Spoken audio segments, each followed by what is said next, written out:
दो लक्ष्मी हैं। एक घर में जो बहू आती है, घर में जो बेटी रहती है, घर में जो मां रहती है, जब वो प्रातः में उठकर अपने घर की झाड़ू बुआरी, अपने कमरे की, अपने घर के अंदर की जो बुआरी झाड़ू को उठाकर 7 कदम भी अगर झाड़ू लगा लेती है तो वो लक्ष्मी कहलाती है। और दूसरी, रोड को साफ करने वाली, हमारे बैतूल को, हमारे सीहोर को, हमारे प्रदेश को, हमारे राष्ट्र को जो रोड पर सुबह से झाड़ू लेकर निकलती है और सुबह से झाड़ू और गाड़ी लेकर, डला लेकर, सामान लेकर निकलती है, सवेरे सवेरे झाड़ू लगाती है, लोग उसको भले कुछ भी कहें पर शिव पुराण उसको लक्ष्मी कहती है, उसको लक्ष्मी कहती है।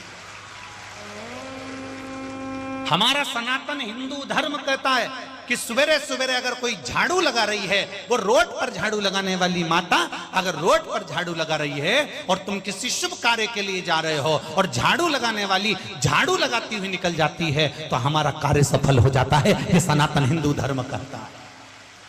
अर्थात उस रोड पर झाड़ू लगाने वाली स्वीपर को, झाड़ू लगाने वाली सेविका को, झाड़ू लगाने वाली उस साधारण सी एक सहज सी नारी को भी हमारे शिव पुराण ने लक्ष्मी कहा है कि वो लक्ष्मी है, उसका मात्र झाड़ू लगाना तुम्हारे कार्य को सफल कर देता है।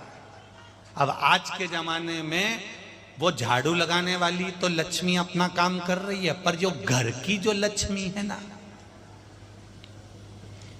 वो झाड़ू को छूना भी नहीं चाहती है।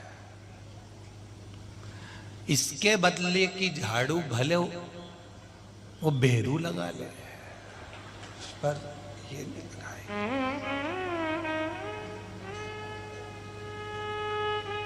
दो लक्ष्मी,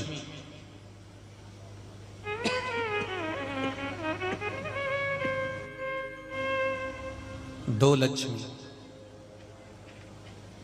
आपके स्मरण में रहे। कौन कौन सी? एक गृह लक्ष्मी और दूसरी वो जो सुबह सुबह झाड़ू लगाती है।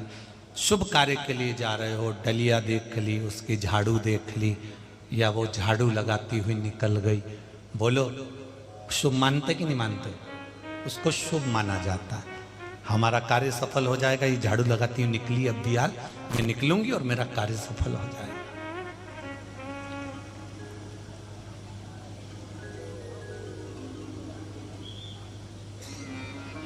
क्यों? घर की बहू, बेटी, घर की मां, घर की स्त्री, घर की नारी, क्यों कहा गया कि सवेरे भले झाड़ू उठा के 2 कदम चल लो, पर अपने घर में सेविका, नौकरानी, तुम्हारे यहाँ की जो भी झाड़ू लगाने आए, पोछा लगाने आए, उससे पहले झाड़ू का स्पर्श घर की बहू, बेटी या माता का होना चाहिए। क्यों? उस घर की लक्ष्मी कभी खत्म नहीं होती, समाप्त नहीं होती। प्रैक्टिकल करके देखना। मुंबई जैसी सिटी में, मुंबई जैसे शहर में, दिल्ली जैसे शहर में, बेंगलोर जैसे शहर में, हैदराबाद जैसे शहर में लोग नौकरी करने जाते हैं। ना पत्नी को फुर्सत है, ना पति को फुर्सत है, दोनों काम में लगे हुए हैं। नौकरानी आती है, झाड़ू पोछा कर कर चली जाती है। 40, 50, 60 हजार रुपए महीना पति कमा रहा है, 60 हजार रुपए महीना पत्नी कमा रही है। उसके बाद भी घर का गुजारा नहीं हो रहा, तो भी गांव में फोन लगाकर बोल रहे आओ तो गेहूं लिया आना, तो भी फोन लगाकर बोल रहा है कि मम्मी कोई आए ना तो अपने गांव में बैतूल में गुड़ अच्छा बनता है, 5-1 किलो रख के भेज देना।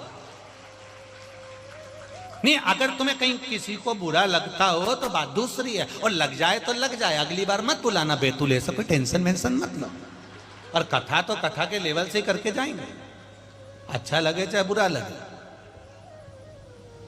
60-70 हजार रुपए महीना कमा रहा है, 60-70 हजार रुपए की धर्म पत्नी कमा रही है। इतना कमाने के बाद भी घर में रत्ती भर का सुख नहीं है, रत्ती भर का। उसके बाद भी कुछ नहीं जोड़ा और मकान भी लिया तो वो भी लोन से लिया और पटा पटा के मरी गए।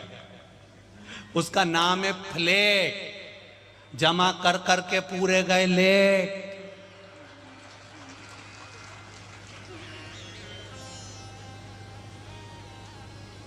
तो भी किस्त पूरी नहीं हुई। क्या मतलब का?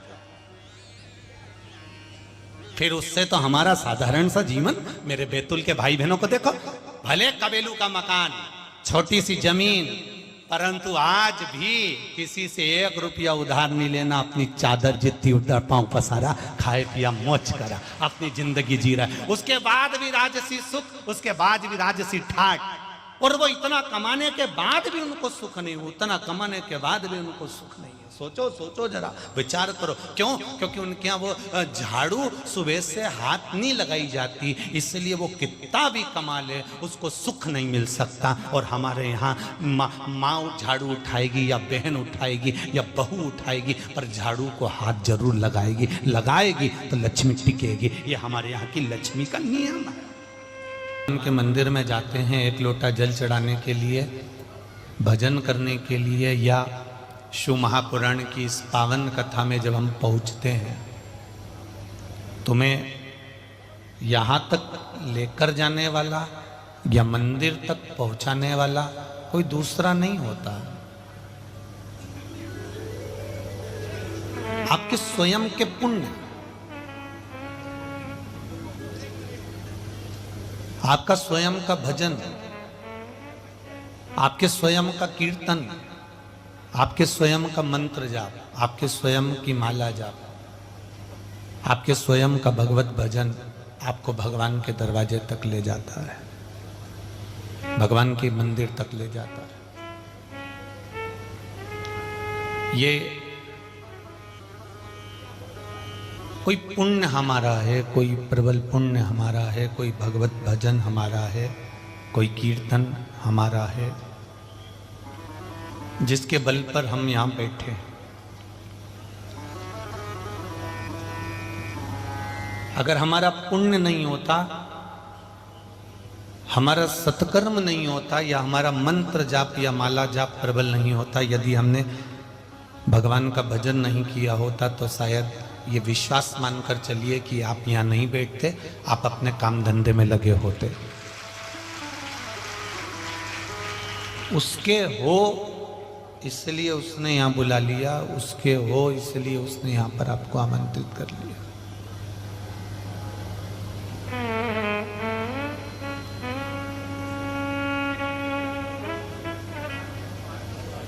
जिसकी जहां रिश्तेदारी होती है वहां से उसका पत्र जरूर आता है, शादी का आए, फंक्शन का आए, जो भी पत्र आए, जिसकी जहां रिश्तेदारी हो, जिसका जहां संबंध अच्छा हो।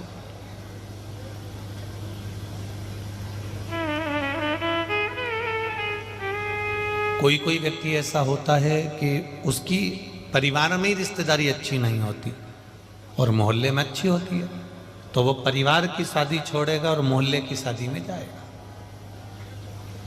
कोई कोई ऐसा होता है।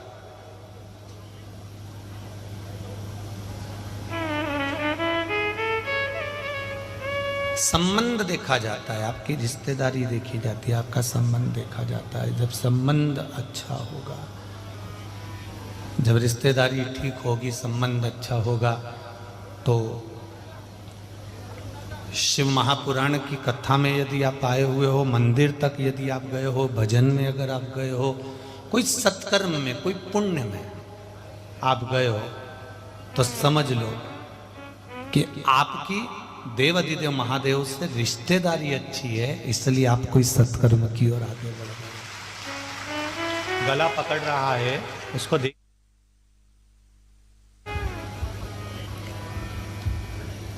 संबंध यदि ठीक होगा, रिश्तेदारी यदि ठीक होगी, उस संबंध के बल पर आप परमात्मा का भजन कर सकते हो, आप उस परमात्मा का स्मरण कर सकते हो केवल संबंध के बल पर।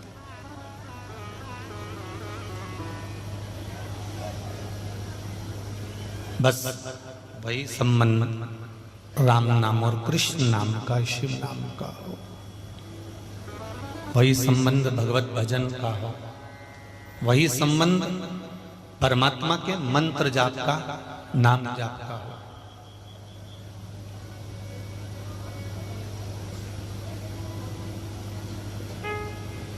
तप में, साधना में, भजन में कितना बल होता है, ये ताप्ती शिव महापुराण की कथा कह रही है।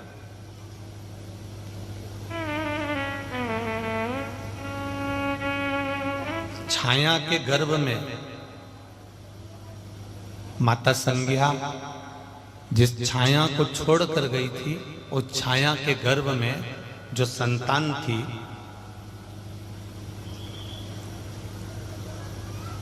वो छाया ने इतना तप करा, इतना भजन किया, इतनी भक्ति को धारण करा, इतना स्मरण किया, इतना स्मरण किया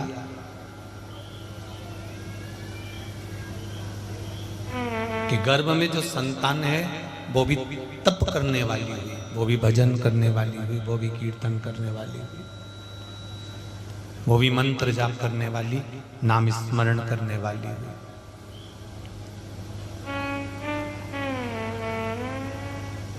इस कथा को थोड़ा सा समझ लेना।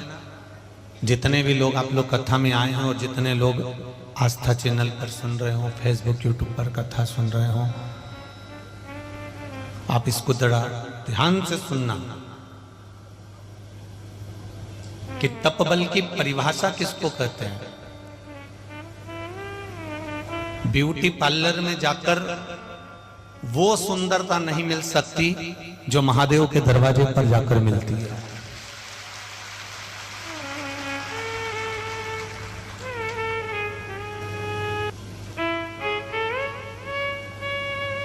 लाल, कत्थाई, पीला, नीला रंग लगाने से वो सुंदरता नहीं मिल सकती जो मस्तक पर त्रिपुंड लगाने से मिलती है।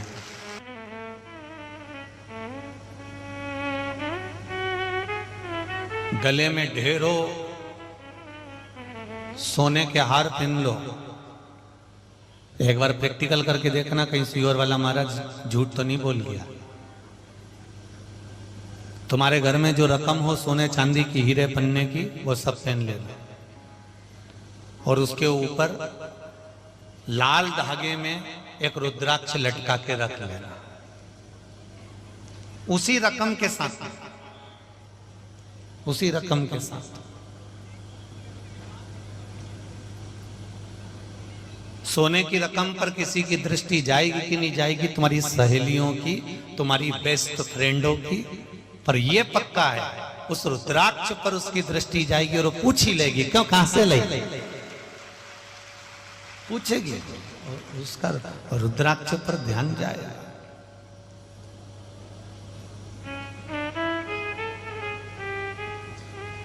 और कोई कोई बेस्ट फ्रेंड तो कह भी देगी, तू भी कहां बताओ, सीहोर वाला महाराज के चक्कर में पड़ी है।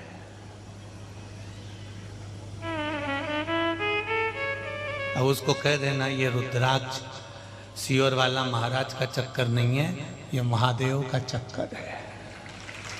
ये रुद्राक्ष कोई सीहोर वाले महाराज ने कहीं से जन्म नहीं दिया, इसको प्रकट नहीं करा। ये रुद्राक्ष देवाधिदेव महादेव ने प्रकट करा है। देवाधिदेव महादेव का प्रसाद, उसका एक स्वरूप है ये रुद्राक्ष। ये रुद्राक्ष उस महादेव का स्वरूप है, ये रुद्राक्ष उस परमात्मा का एक स्वरूप है।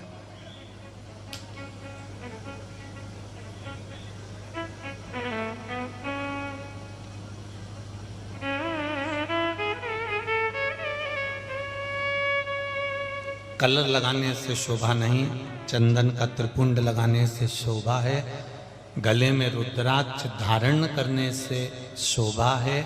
उसी तरह मुख की जो शोभा है वो केवल भगवत नाम में श्री शिवाय नमस्तुभ्यम मंत्र या पंचाक्षर मंत्र नमः शिवाय या षडाक्षर मंत्र ओम नमः शिवाय, इसके बोलने में उसकी शोभा है।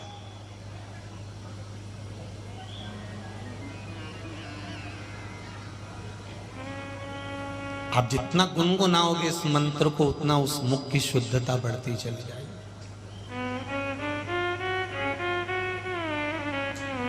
श्री शिवाय नमस्तुभ्यं,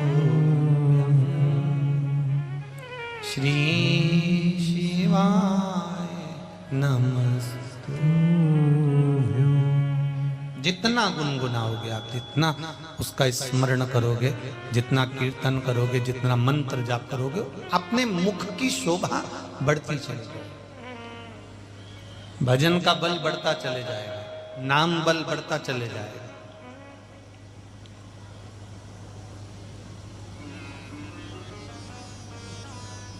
अच्छा, आप लोग इतने सारे लोग मंदिर जाते हो कि नहीं जाते? जाते हो सब लोग? जरा हाथ उठाओ जितने लोग भी जाते हो। सब जाते हो? रखो रखो रखो, बहुत बढ़िया, जाना चाहिए। मंदिर में जाते हो तो वहां धूम्रपान करते हो? नहीं करते। मदिरापान करते हो क्या? नहीं करते। गुटखा खाते हो क्या? नहीं खाते। गाली देते हो क्या? नहीं देते। झूठ बोलते हो क्या? नहीं बोलते। प्रपंच करते हो क्या? नहीं करते। मंदिर में कहीं नहीं लिखा कि तुम यहाँ धूम्रपान मत करो या गंदा मत करो या झूठ मत बोलो या प्रपंच मत करो या छल मत करो या बेईमानी मत करो। उसके बाद भी हम मंदिर में जब पहुँचते हैं, भगवान के सामने जब हम पहुँचते हैं तो अपन कोई बुरा काम नहीं करते। पर मंदिर में हम अपने हृदय को, अपने चित्त को, अपने मन को कंट्रोल कर लेते हैं। पर मंदिर से जब हम मकान में पहुंचते हैं तो वापिस वैसे की वैसे हो जाता है। मंदिर में थे तब तक तुमने कोई गलत काम नहीं करा। मंदिर में थे तब तक तुमने कोई को गाली नहीं दी। मंदिर में थे तब तक तुमने ना झूठ बोला, ना प्रपंच करा, ना गाली दी, ना छल करा, ना बेईमानी करी, ना प्रपंच करा।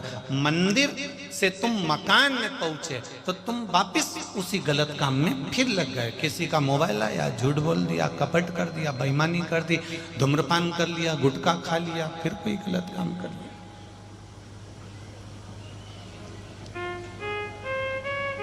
ताप्ती शिव महापुराण की कथा से एक बात सीख कर जाना, सभी लोग जितने यहाँ बैठे हैं और जितने आस्था चैनल पर सुन रहे हैं और जितने फेसबुक पर सुन रहे हैं, अब समझना हमको यह है कि मंदिर में हम अपने मन को संभाल लेते हैं, अपनी जिह्वा को संभाल लेते हैं, अपने चित्त को संभाल लेते हैं। मंदिर में हम अपने आप को संभाल लेते हैं, इसलिए वहां हम गलत काम नहीं करते। पर मकान में पहुंचकर हम फिर वही गलत काम में लग जाते हैं। तो मंदिर जब जाओ तो भगवान भोलेनाथ जी से कह देना, भोलेनाथ मंदिर में मैंने अपने मन को संभाल लिया, मकान में तू आकर संभाल लेना, बस इतनी कृपा कर।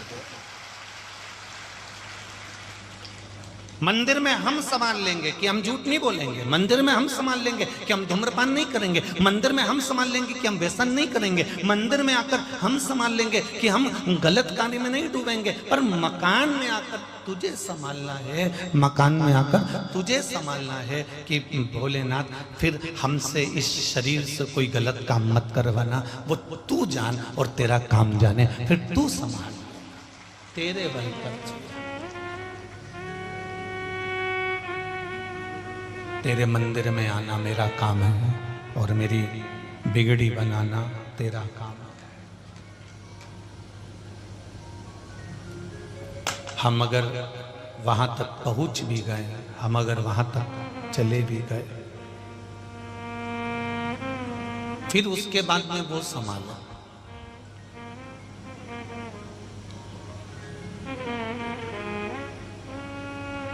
पेट भरने तक, अतिथि को भोजन तक, बच्चों का उदर भरने तक, रिश्तेदारों को निभाने तक भगवान भरपूर देता है।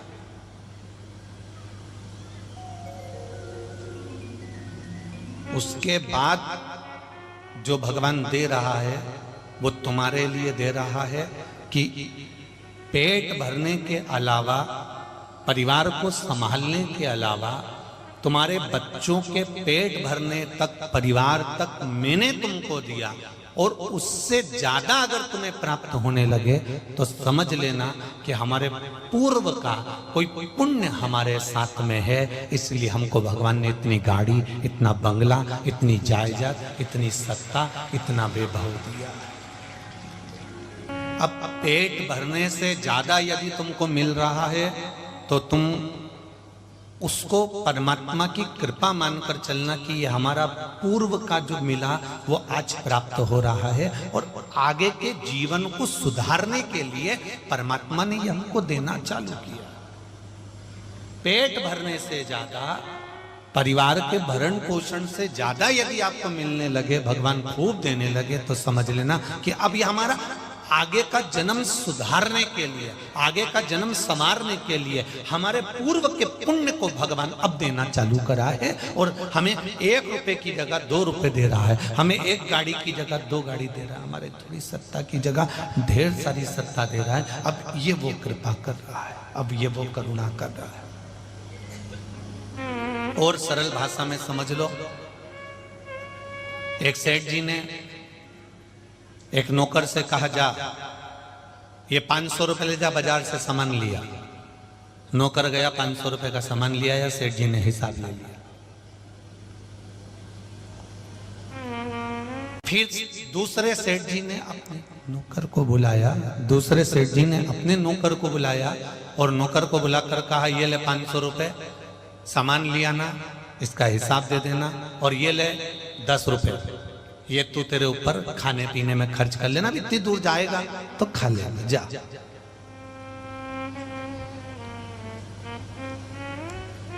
नौकर आया, सेठ जी ने 500 रुपए का हिसाब लिया।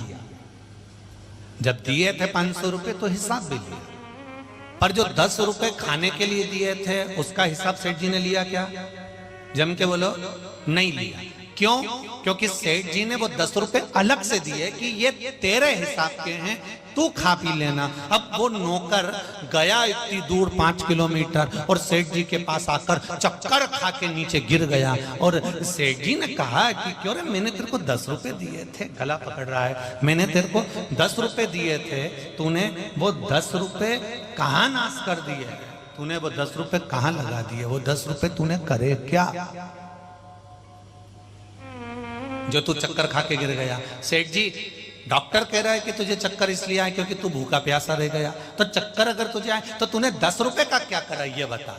अब वो बता नहीं सकता कि मैंने वो 10 रुपए कहाँ लगा दिए, क्योंकि वो 10 रुपए लेकर तो गया था, पर बताने के लायक नहीं रखा कि वो 10 रुपए कहाँ लगाए। उसी तरह भगवान तुमको पेट भरने तक का देगा, परिवार चलाने तक का देगा, कुटुंब चलाने तक का देगा, अतिथि के सम्मान तक का देगा, सत्कार का भी देगा। पर जब इससे ज्यादा तुमको भगवान देने लगे तो वो तुम्हारा है, तुम्हें किस जगह लगाना है इसका हिसाब परमात्मा नहीं लेगा, पर इसके हिसाब से तुमको भोगना जरूर पड़ सकता।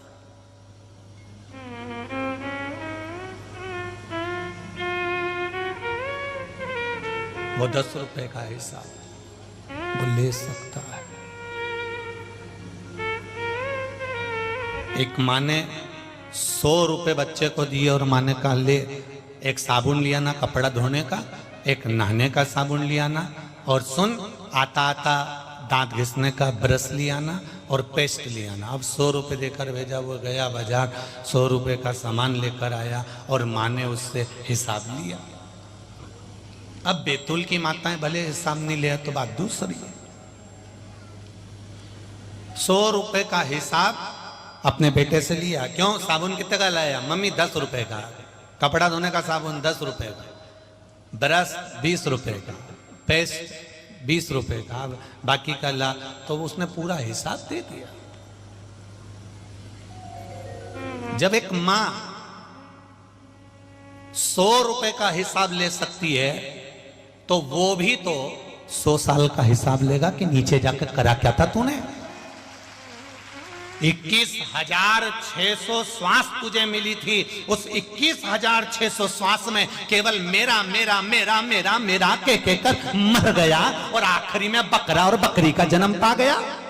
तो वो परमात्मा भी पूछेगा कि 100 साल का हिसाब दे और तुझसे हिसाब मांगेगा। एक एक श्वास का 21,600 श्वास प्रतिदिन निकलती है, उसका श्वास का हिसाब तुम्हें देना पड़ेगा। 3.5 करोड़ रोम छिद्र मनुष्य के शरीर में है, ये 3.5 करोड़ रोम छिद्र का हिसाब देना पड़ेगा। मृत्यु लोक में आकर करा क्या? मैंने अपने बेटे की शादी करी, मैंने अपनी बेटी की शादी करी, मैंने अपनी ननंद का मायरा भरा, तो भगवान कहेगा तू अकेला थोड़ी ना भरा, मैंने भी सब कुछ करा। मैंने भी द्रौपदी के यहाँ गया था, चीर बनाया था, मैंने भी नानी भाई क्या 56 करोड़ का मायरा भरा था, मैंने भी अपने भाई बहन की शादी करी थी, मैंने भी खूब संबंध और रिश्तेदारी निभाई थी। पर कर्म का भोग हम पहले भी कथा में कहे, आज फिर बैतुल की कथा में कहते हैं, भगवान से नहीं डरना मत डरो, परमात्मा से नहीं डरना मत डरो, धर्म और पुराण से नहीं डरना मत डरो, वेद और शास्त्र से नहीं डरना मत डरो, अपने गुरुओं से नहीं डरना मत डरो, किसी से नहीं डरना मत डरो, माता पिता से नहीं डरना मत डरो। पर शिव पुराण कहती है अपने कर्म से जरूर डरना, क्योंकि कर्म का भोग तो परमात्मा को भी भोगना पड़ता है। कर्म का भोग तो भगवान भी भोगा है। एक चिड़िया को कैद में रखा माता सीता ने, तो कैद में रहना पड़ा। राम जी ने छुपकर बाली को मारा था, उस बाली ने छुपकर कृष्ण अवतार में भगवान कृष्ण को मारा था। अर्थात कर्म का भोग मनुष्य को भोगना ही पड़ेगा, ये निश्चित है कि हम भोग रहे हैं। शिव कथा कह रही है, छाया देवी ने जो तप बल किया है, जो तप साधना करी है, उस तप साधना का बल इतना प्रबल था कि उस तप साधना के बल से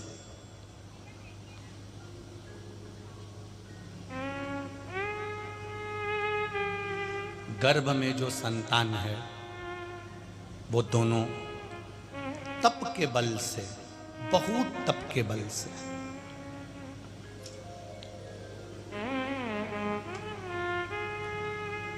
गर्भित जो संतान थी वो तप का जब तेज होता है, तप का बल जब बढ़ जाता है, तो उस बढ़े हुए तप के बल से गर्भ की संतान जो हुई उसका कलर काला पड़ गया, श्याम पड़ गया। अब एक बात बहुत ध्यान देना, किसी ने पूछा गुरुजी छाया माता की संतान काली क्यों हुई, श्याम कलर की क्यों हुई, सांवरा कलर क्यों आया? तो छाया ने सूर्य नारायण भगवान को देखा, उनके साथ में रही, क्योंकि संज्ञा माता की आज्ञा थी, संज्ञा की आज्ञा से रही।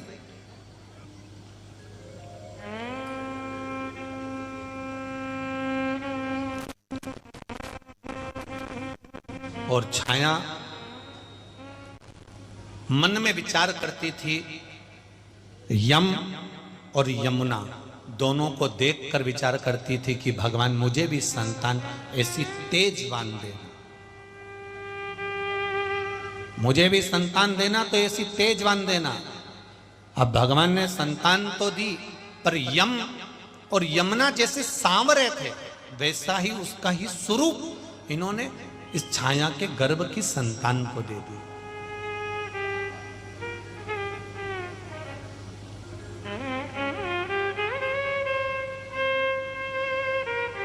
संतान हुई, माता छाया के गर्भ से,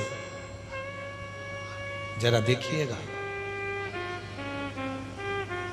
जब शनि महाराज भी काले हो गए और जो एक कन्या हुई वो भी, उसका भी कलर काला था, एकदम काला स्वरूप। इतने में सूर्य नारायण भगवान को मालूम पड़ा कि मेरे घर संतान हुई है, तो वो देखने के लिए आए।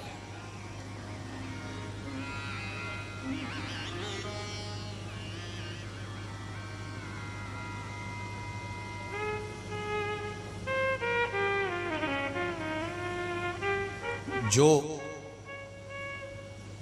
शनि महाराज को देखा और जो अपनी बेटी को देखा, पुत्री को, देखते से शनि महाराज और पुत्री को देखते से सूर्य नारायण भगवान के मुख से निकल गया, ये तो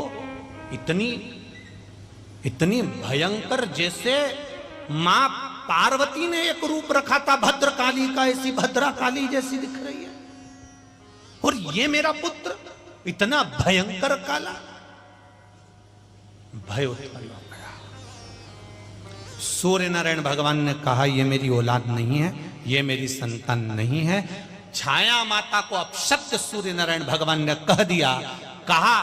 उसी समय पर माता छाया के नेत्र का अश्रु नीचे गिरा। गिरते से ही शनि महाराज और माता को प्राप्त हुआ।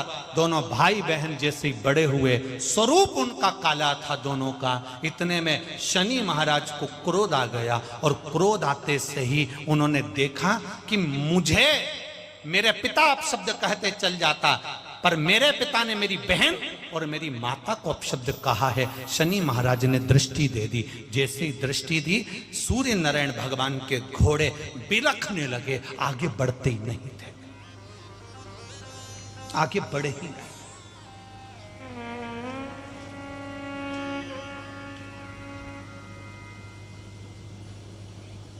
जिसको सूर्य नारायण काली कहकर पुकार दिए, भद्रा काली कहकर पुकार दिए, वो अपने शनि महाराज के गले लगकर भाई के रो रही थी। इतने में शनि ने कहा, अपनी माता छाया ने बहुत तप करा, एक काम कर, शंकर भगवान की आराधना प्रारंभ कर। मेरी माताओं से निवेदन है, अभी आपको कहा था जो ब्यूटी पार्लर में चेहरे पर चमक नहीं आएगी, वो चमक शंकर की आराधना से आएगी। माता ने तप करना प्रारंभ करा।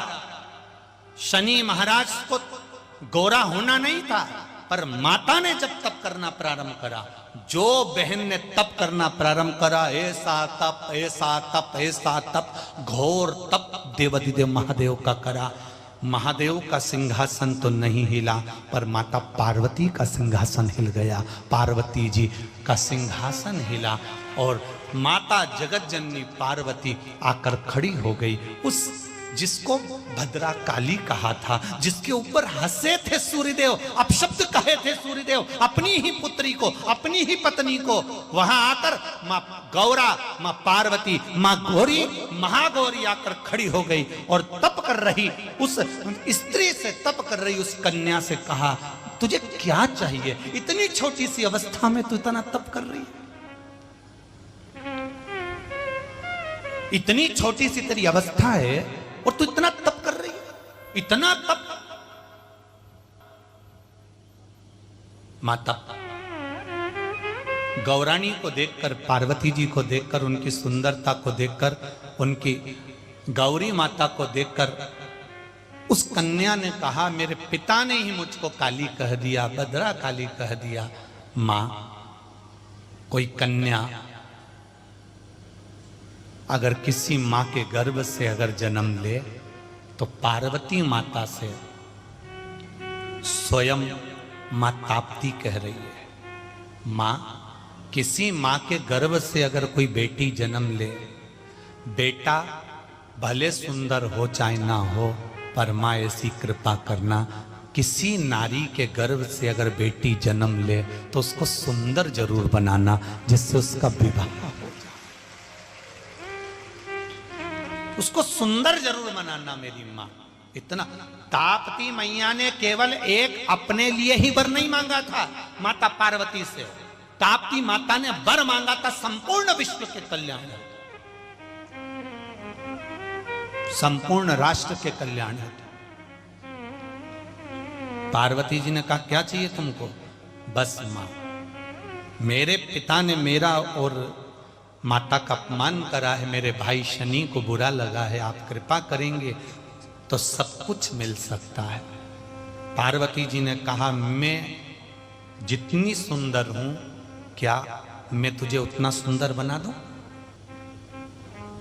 आपका क्या विचार है? बोलो बोलो, जम के बोलो। पार्वती जी कह रही हैं मैं जितनी सुंदर हूं, क्या मैं तुझे उतना सुंदर बना दूं? बहुत चतुर थी ताप्ती, बहुत चतुर। पिता ने तो उसको काली कहकर पुकार दिया था, पर उसके तप के बल पर उसका नाम काली नहीं, उसका नाम क्या पड़ गया था? जम के बोलो, ताप्ती पड़ गया था, क्योंकि तप बल इतना प्रबल था उसका कि पार्वती जी को आना पड़ा। और मां जगत जननी माता पार्वती उससे कह रही है, क्या मैं तुझे मेरे जैसी सुंदर बना दूं? क्या मैं तेरे को मेरे जैसी, मेरा स्वरूप देख ले, चाहे तू कुष्मांडा, चंद्रघंटा, स्कंदा, तुझे जो बनना हो, जैसी बनना, गौरी, उमा, पार्वती, सती, तुझे जैसी बनना है, तुझे वैसा स्वरूप दे देती हूं। मांग तुझे कैसा स्वरूप चाहिए? लक्ष्मी, सरस्वती, इंद्राणी, अप्सरा, तुझे कौन सा स्वरूप चाहिए तू वो बोल, मैं वो स्वरूप तुझे दे दूंगी।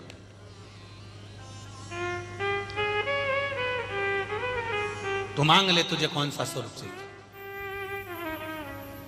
मुझे विश्वास है, मेरा मन कहता है कि अगर आपके सामने आकर माता पार्वती जी कहती कि तुझे लक्ष्मी जैसी बनना है, कि सरस्वती जैसी बनना है, कि अप्सरा बनना है, कि इंद्राणी बनना है, कि पार्वती जैसी बनना है, कि स्कंदा जैसी बनना है, तुझे कैसी बनना है, तो आप होते या संसार की कोई भी नारी होती, वो कह देती हाँ आपके जैसी सुंदर बना दो, या लक्ष्मी जैसी सुंदर बना दो, या स्कंदा जैसी या गौरी जैसी सुंदर बना दो। पर माता ताप्ती जो तप करी थी, माता ताप्ती ने यह नहीं कहा कि पार्वती मैया मुझे आपके जैसे सुंदर बनना है। ताप्ती ने यह नहीं कहा, क्योंकि ताप्ती को मालूम था सर्वाधिक 33 कोटि देवी देवताओं में अगर कोई सुंदर है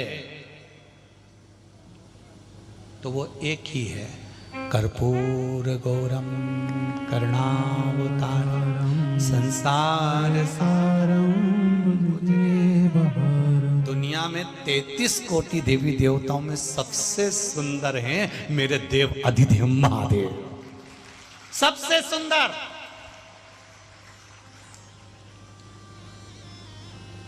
बहुत जलते हैं सब उनसे, उनकी सुंदरता के कारण।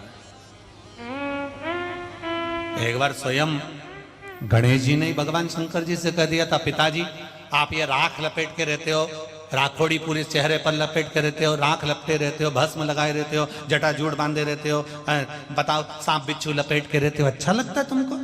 भगवान बोले तो क्या हो गया? नहीं, एक बार मुझे आपका असली स्वरूप देखना है। जी ने कहा चल हरिद्वार। भगवान लेगा गणेश जी को हरिद्वार, और गणेश जी को हरिद्वार लेकर गए। हरिद्वार में गणेश जी को भगवान अपना स्वरूप दिखा रहे थे।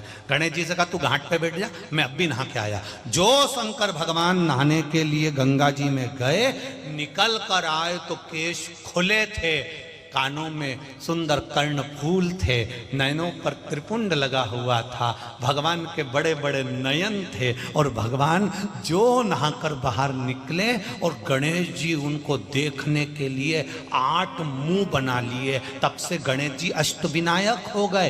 केवल देखने के लिए गणेश जी ने 8 मुंह बनाए। लक्ष्मी जी ने गुणगान करने के लिए 8 रूप रख लिए, अष्ट लक्ष्मी हो गई।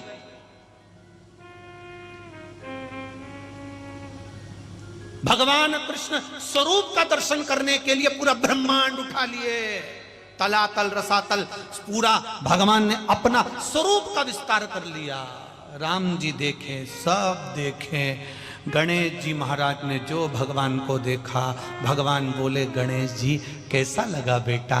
गणेश जी बोले जिंदगी में तुमसे कभी कुछ नहीं मांगा, आज मेरा मांगने का मन है। भगवान ने कहा बेटे हो तुम मेरे, मांगो क्या चाहिए? गणेश जी बोले जैसे थे वैसे ही हो जाओ।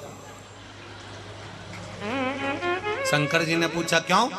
गणेश जी बोले मैं मेरी मैया से ज्यादा सुंदर किसी को नहीं देख सकता, तुम तो मेरी माता पार्वती से भी ज्यादा सुंदर दिख रहे हो, मुझे अच्छे नहीं लग रहे, अंदर से जलन हो रही है।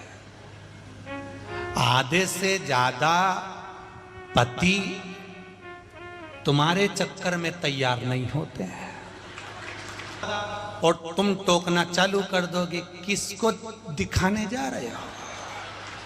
इसलिए बेचारा वो तैयार भी नहीं होता। वो तो जैसा है वो कह देता है आज अपने को शाम को पार्टी में जाना है, तो पत्नी तैयार हो रही है और पति 2 मिनट में आ जाने मुंडा धोया ने कंगा पार्टी पाड़ी ने बेटा ने जैसा उसके पास में पैंट शर्ट जीन्स मीन्स पहन पुना के टी शर्ट मी शर्ट पहन के और बढ़िया वो तो कंगा मंगा बस थोड़ा सा परफ्यूम मरफ्यूम लगाया और निकल कर जो चला। और जो चला तो उठते में भी तो तुमने 3 बार टोक दिया। खाने पे ध्यान रखना, इधर उधर ध्यान गया तो घर आके मैं तुम्हें खा जाऊंगी। बेचारा गाड़ी चलाते चलाते गया था, आते आते ठंड जैसा कांप रहा था कि घर पे जाके ये जगदम्बा चंद्र घंटा कब अपना स्वरूप दिखाएगी, कोई भरोसा नहीं। और तो भी सोते सोते 2 बार बोली दी, मैं सब देख रही थी तुमको, तुम्हारे लक्षण कभी नहीं सुधर सकते, तुम जिंदगी में कभी नहीं सुधर सकते, इसलिए तो मैं तुम्हारे साथ कहीं जाती नहीं, इसीलिए नहीं जाती। तो पति ने भी मन में सोचा मैं तो खुद ही नहीं जाना पसंद करता। अब बोल तो सकता है, नहीं बोले तो आप क्या बोलते, नहीं बोले। आधे से ज्यादा पति तुम्हारे चक्कर में तैयार नहीं होते, वो कहते तू ही तैयार हो ले देवी, ओ कुसमांडा तू हो ले, मैं ठीक हूं। पत्नी कह भी रही है अभी अच्छा वाला तुम्हारे पास कोट रखा वो क्यों नहीं पहनते? पति ने मन में सोचा मैं पहन लूंगा और 4 दिन तक झगड़ा और रहने दे तू पहन ले।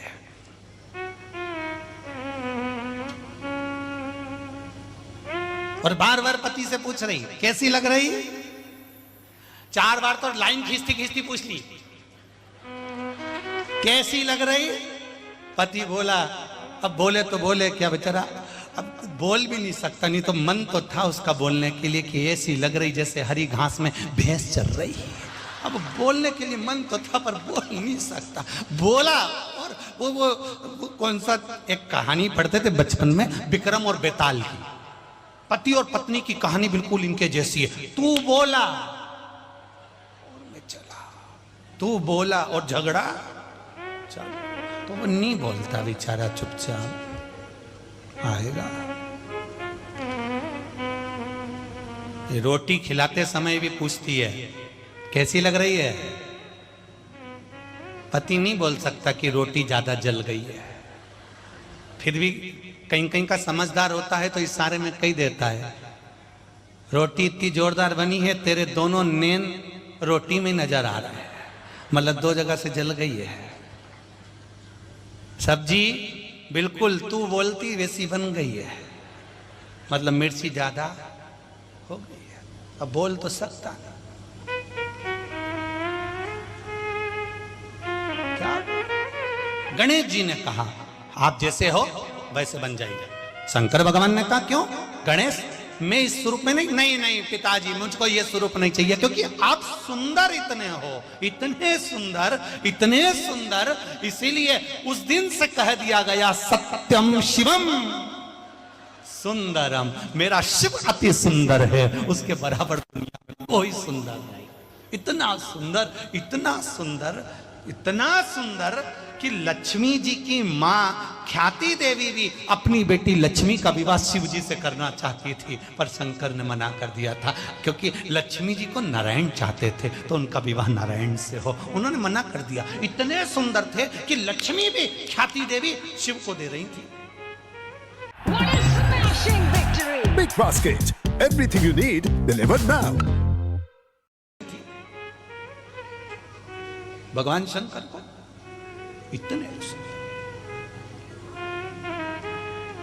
तो पार्वती जी बोल रही हैं ताप्ती से,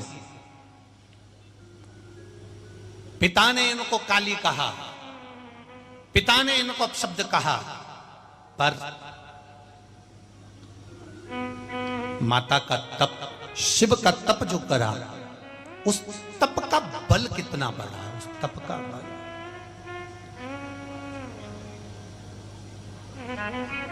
बल बढ़ाया गया।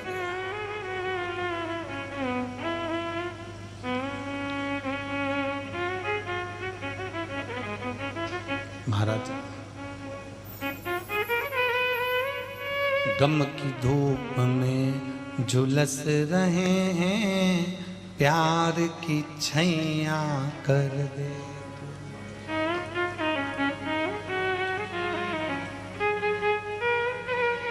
हे मां पार्वती, हे मां कृपा करने वाली, अरे देना हो तो दीजिए जन्म जन्म का साथ, देना हो तो दीजिए जन्म जन्म का साथ। ओ देना हो तो दीजिए जन्म जन्म का साथ, ओ देना हो तो दीजिए जन्म जन्म का साथ। मेरे सिर पर रख दो भोले, मेरे सिर पर रख दो भोले, अपने ये दोनों हाथ, देना हो तो दीजिए जन्म जन्म का साथ, देना हो तो दीजिए जन्म जन्म का साथ। ओ देना हो तो दीजिए जन्म जन्म का साथ, ओ देना हो तो दीजिए जन्म जन्म का साथ।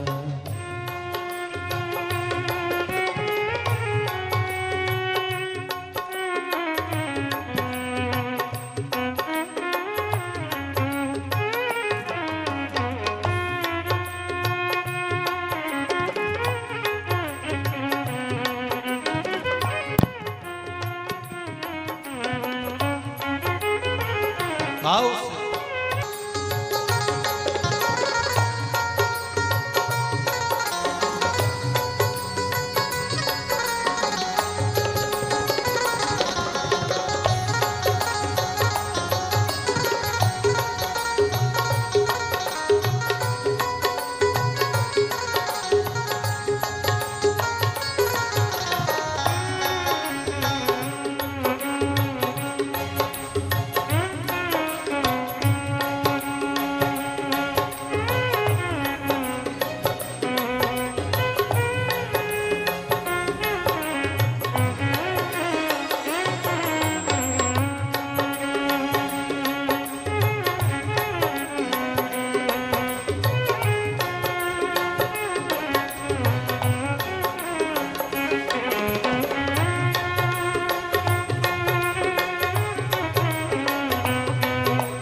झुलस रहे हैं गम के धूप में, प्यार की छैया कर दे तू।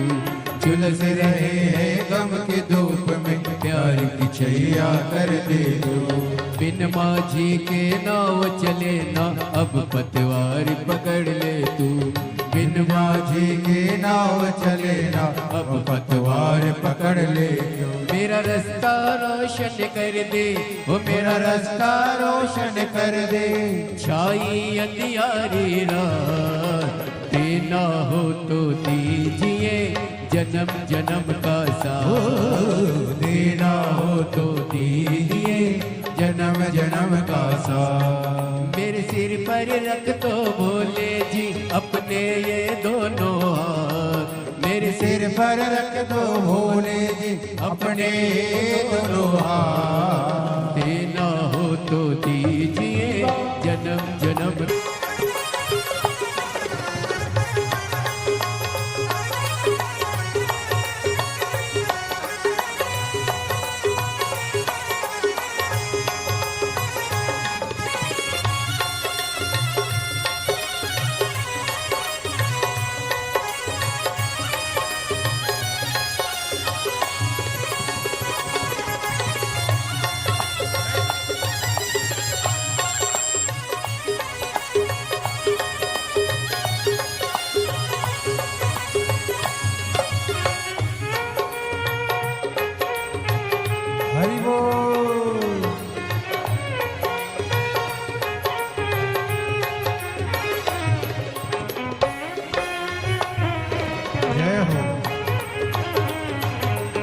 राधे।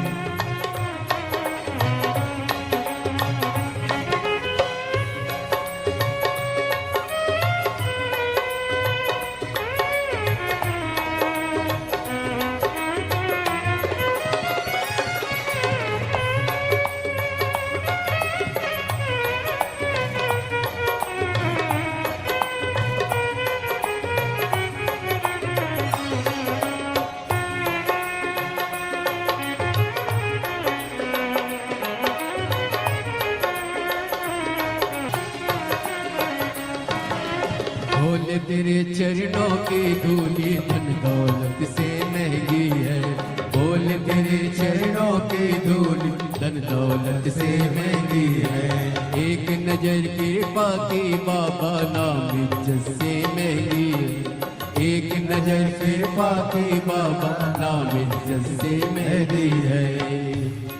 मेरे दिल की तमन्ना यही है, मेरे दिल की तमन्ना यही है, करूँ सेवा तेरी दिन रात। देना हो तो दीजिए जन्म जन्म का साथ। देना हो तो दीजिए जन्म जन्म का साथ। मेरे सिर पर रख दो भोले, मेरे सिर पर रख दो भोले, अपने ये दोनों हाथ। देना हो तो दीजिए जन्म जन्म का साथ। देना हो तो दीजिए जन्म जन्म का साथ। मेरे सिर पर रख दो भोले, मेरे सिर पर रख दो भोले, अपने ये दोनों हाथ। देना हो तो दीजिए जन्म जन्म का साथ। हो देना हो तो दीजिए जन्म जन्म का साथ। हरि बोल।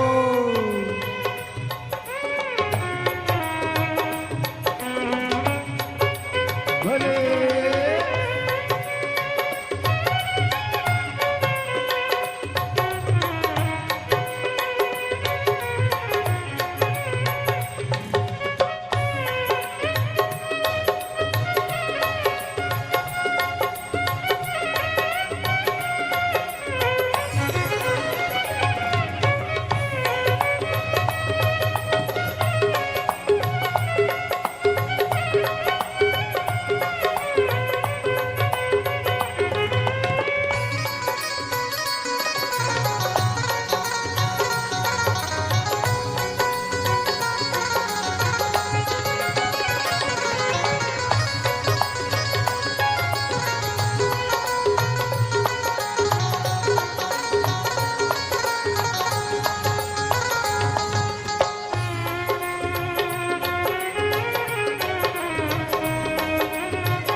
सुना है हमने शरणागत को अपने गले लगाते हो।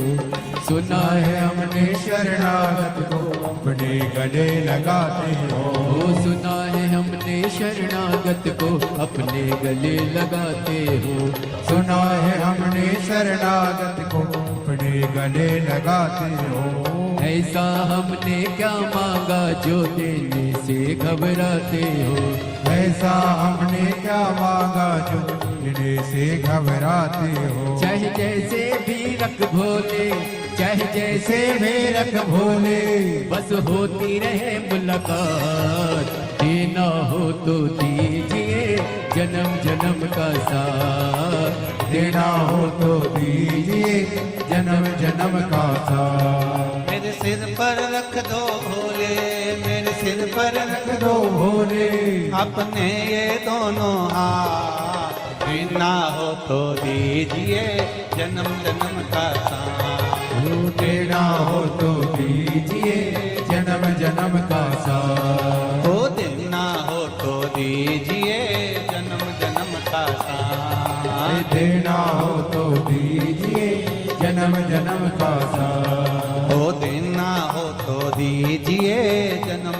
का साथ। देना हो तो दीजिए जन्म जन्म का साथ। हो देना हो तो दीजिए जन्म जन्म का साथ। हो देना हो तो दीजिए जन्म जन्म का साथ। अपने स्थान पर बैठकर भगवान देवाधिदेव महादेव से प्रार्थना, दिल से हृदय से भगवान शिव से भाव से प्रार्थना करें, दिल से मूल मंत्र का स्मरण। Big Basket. Everything you need. Delivered now. भाव से प्रार्थना करें, दिल से मूल मंत्र का स्मरण। श्री शिवाय नमस्तुभ्यं। श्री शिवाय नमस्तुभ्यं। श्री शिवाय नमस्तुभ्यं। श्री शिवाय नमस्तुभ्यं। श्री शिवाय नमस्तुभ्यं। श्री शिवाय नमस्तुभ्यं। भोला सब दुख काटो मारा, ओ भोला सब दुख काटो मारा। शिव शंकर जपो तेरी माला, भोले बाबा जपो तेरी माला। भोला सब दुख काटो भार, ओ भोला सब दुख काटो भार। भगवान शिव की कथा कह रही है। माँ, जो ताप्ती ने तप किया है,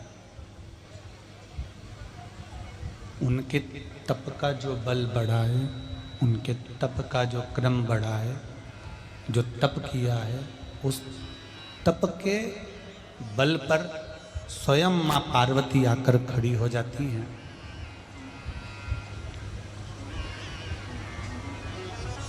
और माता स्वयं कर रही है। माता पार्वती स्वयं कर रही है। आपको क्या चाहिए? आपको मैं क्या दे दूं?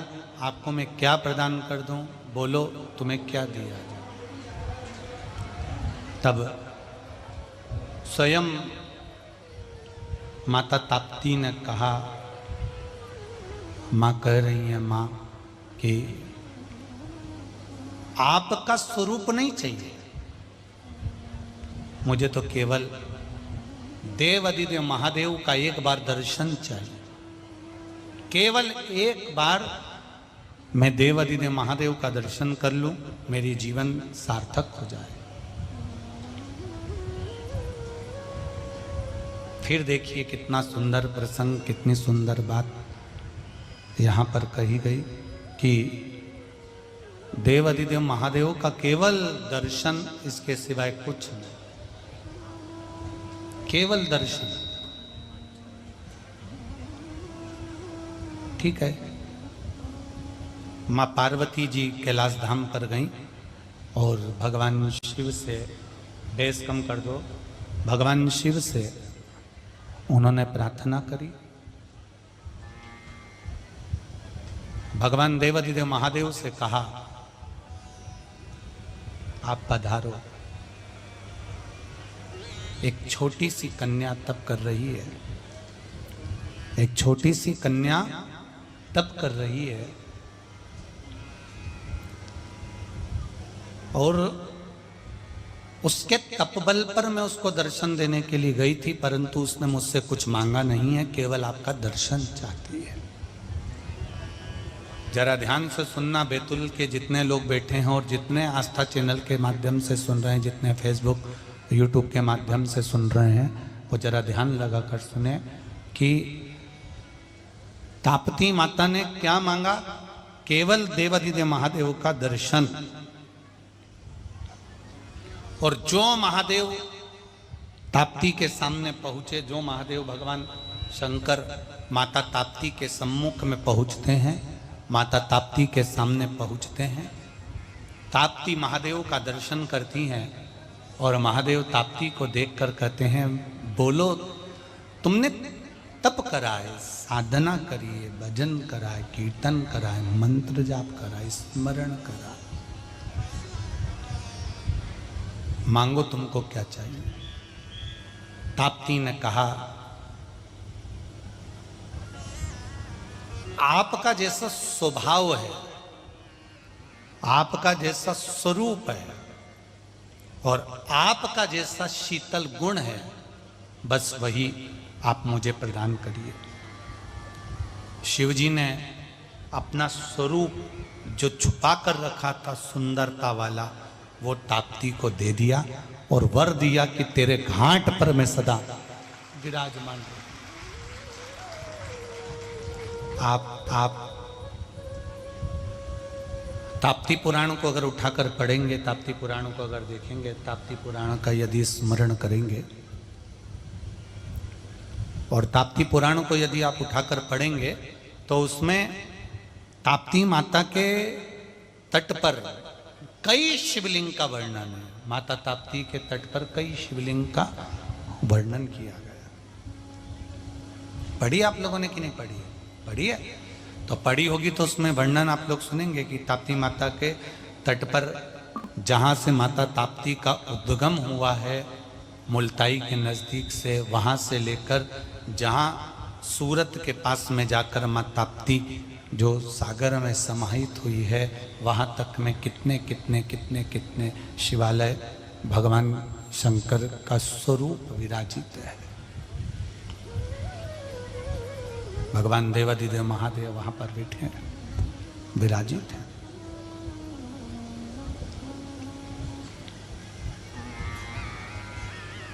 ताप्ती ने वर मांग लिया, शिवजी विराजित हो गए। देवाधिदेव महादेव पहुंच गए सीधे सूर्य नारायण भगवान के पास और सूर्य देवता के पास में जाकर पूछा कि आपने मुझे याद किया है? रिटर्न बढ़ा ले बाबा, आपने मुझे याद किया है, आपने मुझे बुलाया है, क्या बात है बताओ, आप क्या हुआ?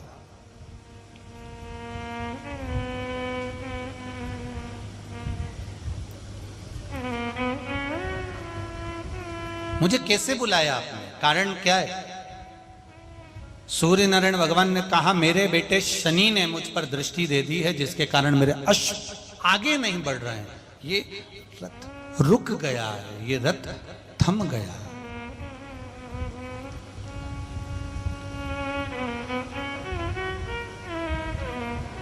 ये रथ रुका हुआ। शंकर भगवान ने छाया को देखा और छाया को देखकर कहा, छाया तुम्हारा पुत्र शनि जिसने पिता के रथ को रोका है केवल आपके लिए और अपनी बहन के लिए।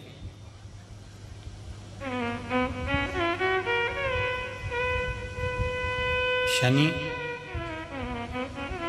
अपने पिता के रथ को आगे जाने दो, क्योंकि ये विश्व का कल्याण करने वाला है, जन कल्याण करने वाला है।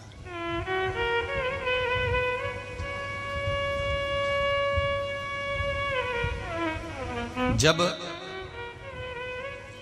संपूर्ण विश्व के कल्याण की अगर कोई बात आए, अपने प्रदेश के कल्याण की बात आए, अपने नगर के, अपने गांव के कल्याण की बात आए, तो शिव महापुराण की कथा कहती है उसमें अग्रण्यता रखो।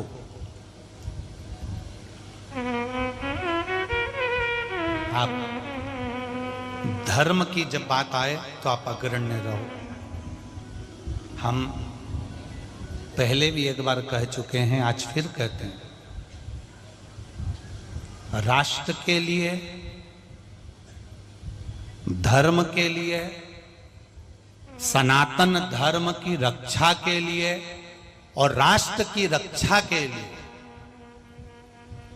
सनातन धर्म की रक्षा के लिए और राष्ट्र की रक्षा के लिए प्रत्येक घर में से एक ना एक बेटा या तो संघ में होना चाहिए या बजरंग दल में होना चाहिए।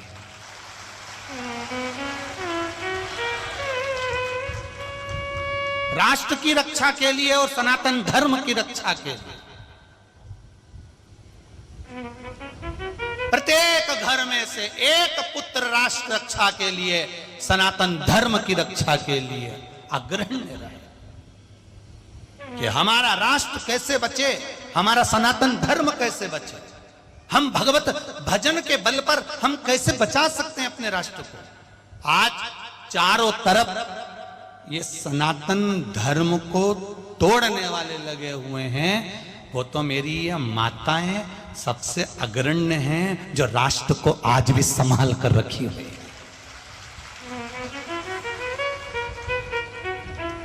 ये तो मेरी माताएं जो आज भी सनातन धर्म को संभाल कर रखी हुई हैं। आज भी ये मंदिर जाती है, देवालय जाती है, व्रत करती है, आराधना करती है, साधना करती है, नवरात्रे आते हैं, व्रत करती है, माँ ताप्ती का पूजन करती है, माता का स्मरण करती है, कार्तिक महीना आता है नहाने के लिए जाती है, नियम धारण करती है, एकादशी, सोमवार, मंगलवार, बुधवार, गुरुवार, शुक्रवार, शनिवार, ना जाने कितने चतुर्थी, तीज के व्रत करती है। ये इन्होंने सनातन धर्म को साथ, नहीं तो सनातन धर्म को तो लोग कब का नष्ट करते हुए होते महाराज।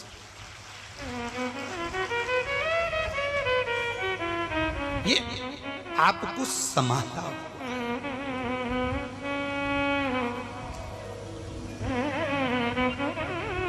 स्कूल में और गुरुकुल में, पहले होते थे गुरुकुल, आजकल होते हैं, जम के बोलो जरा, स्कूल। स्कूल में और गुरुकुल में एक बहुत बड़ा अंतर है।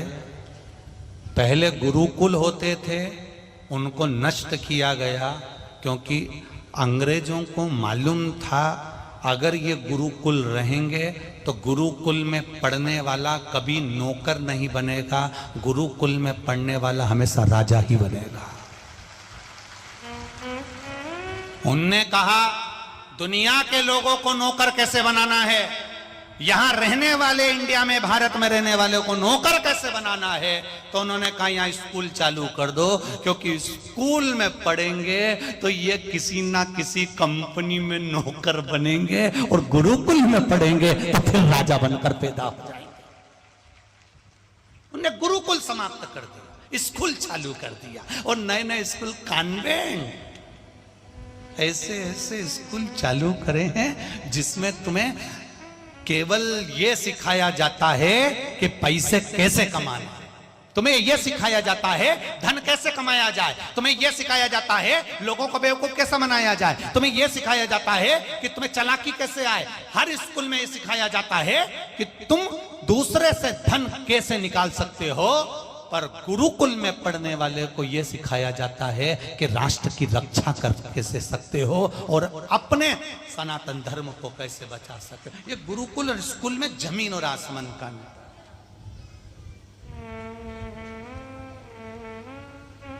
पढ़ाओ अपने, एक पत्र आया है, मैं उस बेटे को धन्यवाद देना चाहूंगा।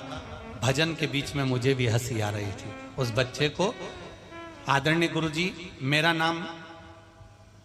मेरा प्रणाम, मैं बैतूल में ही रहा हूं, मेरा नाम अभी शर्मा है, मैं कक्षा दूसरी में पढ़ता हूं। अभी कहाँ है? आप ही हैं? अभी दोनों हाथ हिला दो एक बार, हर हर, दोनों हाथ हिलाओ ऐसे, दोनों हाथ हिलाओ ऐसे। मेरा नाम अभी शर्मा है, मैं कक्षा दूसरी में पढ़ता हूं, मैं रोज मंदिर जाता हूं और भोलेनाथ जी को जल चढ़ाता हूं। गुरुजी, मैं जल में एक चुटकी चावल भी डाल देता हूं कभी कभी और शिव जी को चढ़ाया आता हूं। गुरुजी, जिस दिन से मैंने जल चढ़ाना चालू करा ना, उस दिन से मेरी मम्मी ने मुझे धोना बंद कर दिया। जिस दिन से मैंने जल चढ़ाना चालू करा, मेरी मम्मी मुझे धोती नहीं, मारती नहीं है। बस उस दिन से समझ गया कि मेरा महादेव ने मुझे बचा लिया। मेरा महादेव, ये शिव है। बैठिए अभी जी, आपको श्री शिवाय नमस्तुभ्यम, बैठ जाइए। हर हर शिव भक्ति का बल कितना प्रबल है, उस बल को देखिए। एक पत्र और बड़ा सुंदर,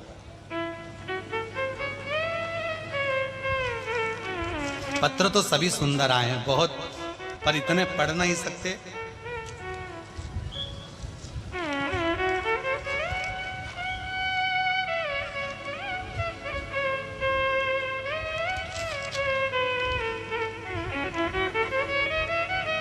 गुरुजी, मैं लखनादौन जिला सिवनी की रहने वाली हूँ। 5 मई 2022 से जब से मैंने शिव पुराण सुनी है, तब से आपको गुरु का स्मरण किया है और मंदिर जाना शुरू किया। गुरुजी, एक लोटे जल का महत्व क्या होता है मैं कह नहीं सकती। गुरुजी, मेरा छोटा लड़का बहुत शराब पीता था और पीकर कहीं भी पड़ रहता था, गिरा रहता था। गुरुजी, अपशब्द बहुत कहता था, गालियां देता था। बाबा की ऐसी कृपा हुई, मेरे लड़के ने सितंबर को ही बाबा देवाधिदेव महादेव को जब से जल चढ़ाना चालू करा, तब से शराब को छोड़ दिया। शिव की कृपा हुई है। उसकी 12 साल की लड़की सोम्या ने पशुपतिनाथ का व्रत भी किया। सोम्या के पापा ने शराब पीना पूरा छोड़ दिया। गुरुजी, बाबा की ऐसी कृपा है, उसको 6 mm की पथरी भी हो गई थी। डॉक्टर ऑपरेशन का बोल रहे थे, पर बाबा की बेलपत्र और जल से वो पथरी भी ठीक हो गई। मैं बाबा को प्रणाम करती हूँ। श्री शिवाय, आप ही ने लिखा है, एक बार दोनों हाथ स्मरण करिए, हर हर महादेव। एक पत्र और बड़ा सुंदर है। गुरुजी, मैं स्मिता सुधीर सोनी बोरदेही से आई हूं। कहीं बैठी हैं? आप ही हैं? दोनों हाथ हिला दो एक बार। श्री शिवाय, आप बैठ जाओ दीदी, आप बैठ जाओ। हाँ, स्मिता सुधीर सोनी आप ही हैं? दोनों हाथ हिला दो एक बार। हर हर महादेव। बोरदेही से मेरी शादी को 14 साल हो चुके हैं। आपकी संतान का नवेगांव जिला छिंदवाड़ा में त्रिनेत्र शिव महापुराण की कथा सुनी और फिर मैंने आंकड़े की जड़ वाला प्रयोग करा। बाबा पशुपति नाथ व्रत किया, बाबा ने मेरी सुन ली और बाबा की कृपा से आज मेरे घर में 2 बेटों का जन्म हुआ है। मैं बाबा को प्रणाम करने के लिए आया। दोनों का फोटो लगा रहा हूं और दोनों का आस्था चैनल पर भी अवश्य दिखाएं बच्चों का। बहुत बहुत सुंदर भाव। बैठिए। श्री शिवाय, नमस्तुभ्यं। बधाई आपको बहुत बहुत। तेरी कृपा बिना ना हिले, एक भी अणु लेते हैं श्वास, तेरी कृपा से तनु। पत्र सब बहुत सारे आप पढ़े, बाकी के नीचे भी रखे रहते हैं। इन पत्रों को तो हम लेकर जाते नहीं, यहीं छोड़ जाते हैं। आपका मन पड़े जब पढ़ो, उस पत्र को पढ़ो कि भाव कितना है, विश्वास कितना है, दृढ़ता कितनी है, भरोसा कितना।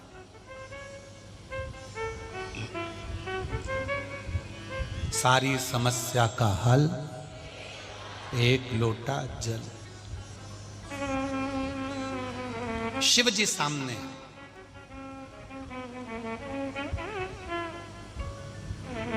उसका मात्र स्पर्श, केवल स्पर्श हमको कितना फल दे सकता है ये हम नहीं जान सकते। लाखों की संख्या में आप लोग कथा सुन रहे हो। कल कीचड़ भी बहुत था, आज भी कोई जमीन सूखी थोड़ी ना है। रात्रि को फिर 2-4-8 बूंद आई गई थी और सुबह से फिर जान दुख दुख थी।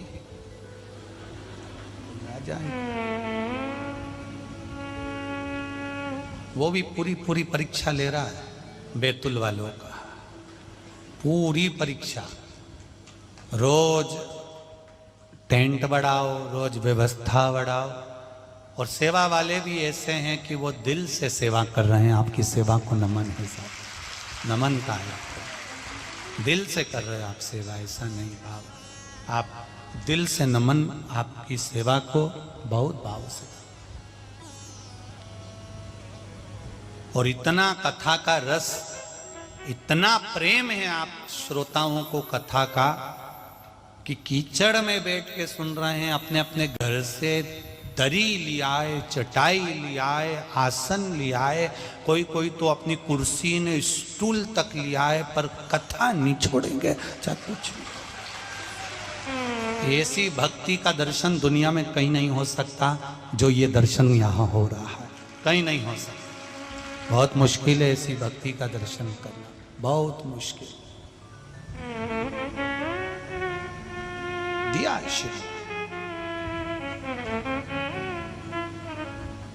भगवान शंकर का जो अविरल प्रेम है, स्मरण है। ले शिव तत्व में हमारे बच्चों को हम संस्कार दें, हमारे बच्चों को हम ज्ञान दें, हमारे बच्चों को अग्रण्यता प्रदान करें, हमारे बच्चों को हम वो दें। ये नहीं कि केवल हमें एक स्कूल में पढ़ा दिया और बच्चा ज्ञानी हो गया, उन बच्चों को थोड़ा सा संस्कार देना भी जरूरी है। उन बच्चों को श्रेष्ठ संस्कार देना भी जरूरी है। शिव कथा कह रही है, भगवान शंकर का संवाद कर रहा है, भगवान शंकर की पावन कथा कर रही है। महाराज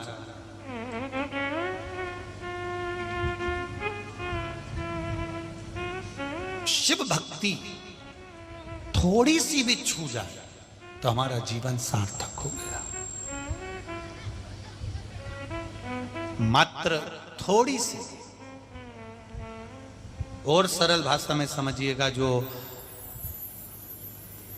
झाड़ू लगाने के लिए लोग नौकर रख लेते हैं, बर्तन मांजने के लिए लोग नौकर रख लेते हैं, पर ऐसा कोई व्यक्ति आज तक तुमने देखा कि तुमने एक थाली में, एक कठौते में, एक पात्र में भगवान को नहलाया, स्नान कराया और वो पानी पेड़ पौधे में डालने के लिए किसी ने नौकर रखा किसी ने? नहीं। पानी तो साफ, अपन ने बच्चे को आवाज लगाई, छोरा, ए छोरा इधर आ। हाँ दादी, ले ये पानी डाल के आ। तो कहां लेके जाएगा वो पानी को? बोलो बोलो, जम के बोलो। बाथरूम में? नहीं। कहां लेकर जाएगा? तुलसी के क्यारे में। और लेकर जा रहा है बहुत धीरे से, एक बूंद नहीं गिरना चाहिए। क्या है इसमें? भगवान के स्नान का, बोलो बोलो बोलो जम के, जल। अभी जब स्नान करा रही थी, जब पानी था, नाम चेंज हो गया। अब क्या हो गया? स्नान का जल। एक बूंद नहीं गिरना चाहिए, आराम से ले जाना। ऐसा बर्तन छोरा ने हाथ में पकड़ा, धीरे धीरे धीरे धीरे ले जाके तुलसी के क्यारे में डाल दिया। अब उसी बच्चे को कपड़े धोने के बाद में पानी दे, और क्यों जा इसको डाल क्या? वो तुलसी में डालेगा क्या? नहीं। कहाँ डालेगा? बाथरूम में, नाली में, गटर में। क्योंकि उस बच्चे को ये मालूम है हमारा सनातन धर्म, हमारी सभ्यता, हमारी संस्कृति उसको सिखा दी है कि तुलसी में जल जाएगा तो वो श्रेष्ठ रहेगा, और कपड़े का पानी नाली में जाएगा तो श्रेष्ठ रहेगा। वो तुलसी में शोभा नहीं देख सकता।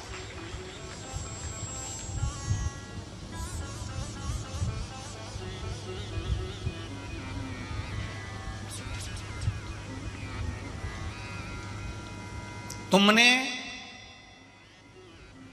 भगवान के चढ़ाए हुए जल को संभाल लिया, तुमने एक लोटा जल को शिव जी को चढ़ाने के लिए संभाल लिया, तुमने एक लोटा जल पानी, एक लोटा जल महादेव का संभाल लिया, तो फिर चिंता मत करना, महादेव तुमको संभाल लेगा। फिर तुम्हें चिंता नहीं। तुम उस जल को थोड़ा सा संभालने का प्रयास करिए। तुम उस जल को थोड़ा सा संभालो, बस विचार करो जरा सा। लड्डू गोपाल थे, शंख था, गरुण घंटी थी, बहुत सारा देवताओं था, सबको थाली में स्नान कराया, जल चढ़ाया, पानी चढ़ाया, और पानी केवल भगवान से छुआ तो वो जल बन गया। जल बन गया तो वो गटर में नहीं गया, नाली में नहीं गया, वो तुलसी के बोलो बोलो जम के, क्यारे में गया। केवल पानी भगवान से टच हुआ तो तुलसी के क्यारे में जाता है। इंसान जब शिवलिंग से टच होता है तो महादेव के पास जाता है। केवल जल छुआ था और वो जल, वो पानी केवल छूने से तुलसी तक चले गया। वो ही पानी कपड़े में छुआया तो बाथरूम में गया। कपड़े का पानी बाथरूम में जाता, गटर में जाता है, और वही पानी भगवान से छू जाता है तो तुलसी के क्यारे में चले जाता है। कितनी वैल्यू है केवल भगवान के मंदिर तक जाने में और पानी को मात्र छूने में। इतना फर्क पड़ जाता है कि पानी भगवान से छूकर तुलसी के क्यारे तक चला जाता है। हम भी जब जल चढ़ाते हैं देवाधिदेव महादेव को, और लोग कहते हैं शंकर जी को जल चढ़ाने से क्या होता है, उनको समझा देना। मात्र पानी भगवान को चढ़ाया घर के अंदर और वो पानी मात्र भगवान से छू गया तो तुलसी के क्यारे में चला गया। और हम जब रोज महादेव को जल चढ़ाएंगे, महादेव से हमारा हाथ, हमारा जल, हमारा पात्र, हमारा स्पर्श मात्र भी जरा सा हो गया तो हम भी उस महादेव के हो जाएंगे। ये निश्चित है, वो हमें संभाल ले, ये निश्चित है, वो हमको संभालो। तुम उसका एक लोटा जल संभालो, वो तुम्हें संभालेगा।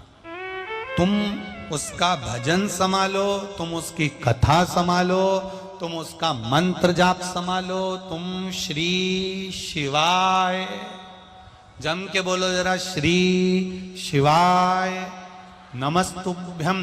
तुम उसका मंत्र संभालो और उस मंत्र की प्रबलता जानो,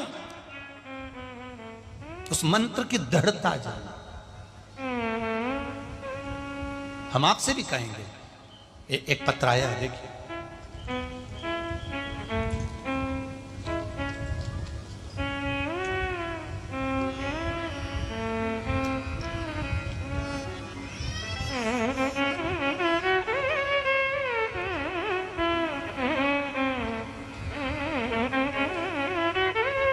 रानीपाल बैतूल